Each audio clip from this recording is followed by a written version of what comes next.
তন্ময় মণ্ডলের সঙ্গে, কবি তন্ময় মণ্ডলের সঙ্গে, এবং কবি কৌশিক গাঙ্গুলির ভাই তন্ময়। আচ্ছা, আপনাকে আমি জিজ্ঞেস করতে চাই, আপনি কতদিন ধরে লেখালেখি করছেন এবং কফি হাউসটা বেছে নেন কেন লেখেছেন? নমস্কার, আমি তন্ময় মণ্ডল। প্রথমেই জানাই আলোক পত্রিকা চ্যানেলের যিনি আছেন প্রজ্ঞা পারিজাত, কবি প্রজ্ঞা পারিজাতকে অসংখ্য ধন্যবাদ আমার এখানে ইন্টারভিউ নেওয়ার জন্য। সঙ্গে দাদা আছেন কবি কৌশিক গাঙ্গুলি।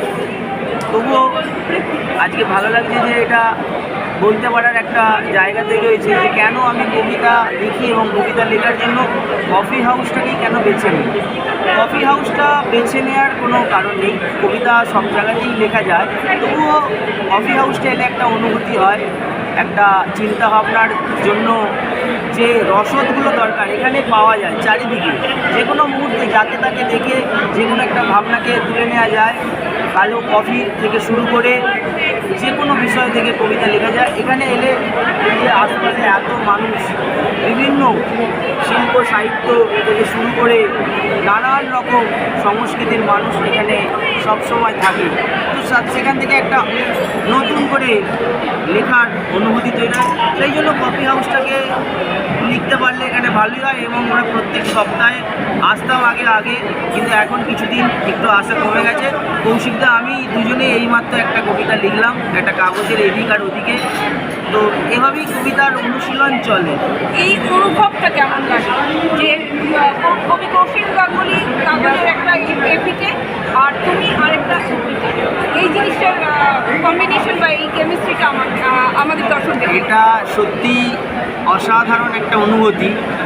যখন আমি কবিতা লেখা শুরু করি কলেজে, তখন আমি কোনোদিন ভাবিনি যে এরকম কোনো একজন সাক্ষাৎ মানুষ যিনি কবিতা লিখছেন দীর্ঘদিন ধরে, 40 বছর ধরে কবিতা লিখছেন, অসংখ্য পুরস্কারে পুরস্কৃত, কিন্তু তার সঙ্গে আমার এরকম একটা হৃদ্রতা তৈরি হবে এবং দাদা ভাইয়ের সম্পর্ক হবে।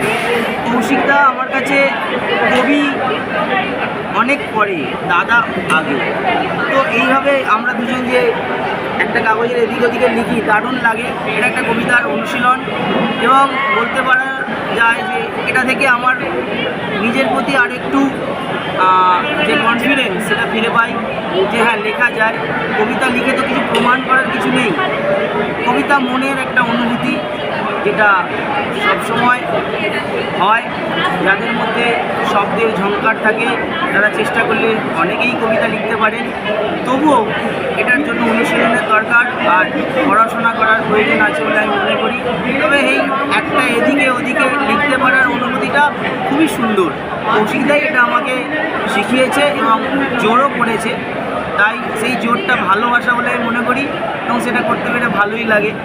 এরকম একটা দাদার কাছ থেকে হাত ধরে একদম কবিতার মধ্যে আসতে পারা বা কবিতার মধ্যে থাকা এবং নিরন্তর সেটাকে নিয়ে এগিয়ে যাওয়ার স্বপ্ন দেখানো এবং সেটাকে নিয়ে বেঁচে থাকার জন্য লড়াইটা চালিয়ে যাওয়া, এগুলো কৌশিকদাই আমাকে সাহায্য করেছে।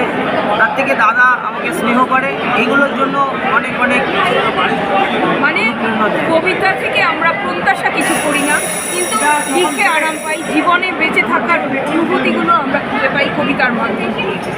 আপনার কটা বই, কি নাম? এখনো পর্যন্ত আমি 3টি একক কবিতার বই লিখেছি। প্রথমটির নাম হচ্ছে মুখ মুখোশ, দ্বিতীয়টি কাটাকুটি এবং তৃতীয়টি আগুন ও ভালোবাসার কবিতা। আর এই হচ্ছে আমার ছোট্ট কবিতা জীবন। এখনো পর্যন্ত চেষ্টা করছি নিরন্তর লিখে যাওয়ার, ভালো লেখার চেষ্টা করছি। এই একটা কবিতা কি শুনতে পারি, আজকের লেখা কবিতা আমাদের দর্শকদের জন্য?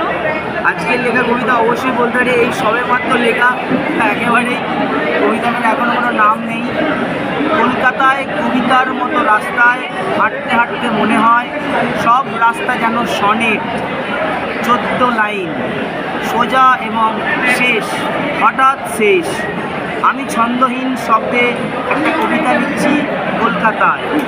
সেটা মানুষ, কীট, কুকুর আর উঁচু উঁচু ইমারত।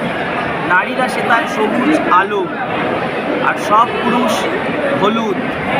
লাল আলোর মতো ঘুরে বেড়ায় কিছু সাদা ঘোড়া, আর গোটা কলকাতা যেন একটা ট্রাফিক লাইন।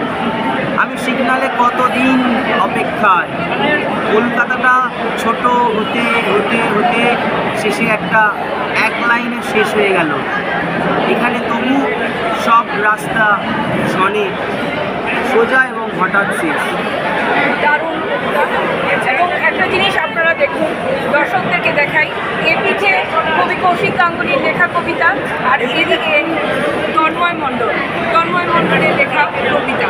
এটা দারুণ একটা কেমিস্ট্রি। এটা আমি খুব ভালো অনুভব করতে পারি ওদের মধ্যে এই কবিতা লেখার কেমিস্ট্রি। একজন না আসলে আরেকজন কবিতা লেখে না। এই যে জিনিসটা, এই যে ভালোবাসা দাদা ভাইয়ের, এটা আপনারা দেখুন। সম্পর্ক কাকে বলে, সম্পর্ককে বাঁচিয়ে রাখা, সবটাই আমরা দেখতে পাই কবিতার মাধ্যম দিয়ে। এবং দর্শকদেরকে বলবো, আপনারাও কবিতায় থাকুন, সৃষ্টিতে থাকুন, ভালোবাসায় থাকুন, আমাদের চ্যানেলকে ফলো আপ করুন। অনেক সুন্দর সুন্দর আমরা আপডেট করতে থাকবো।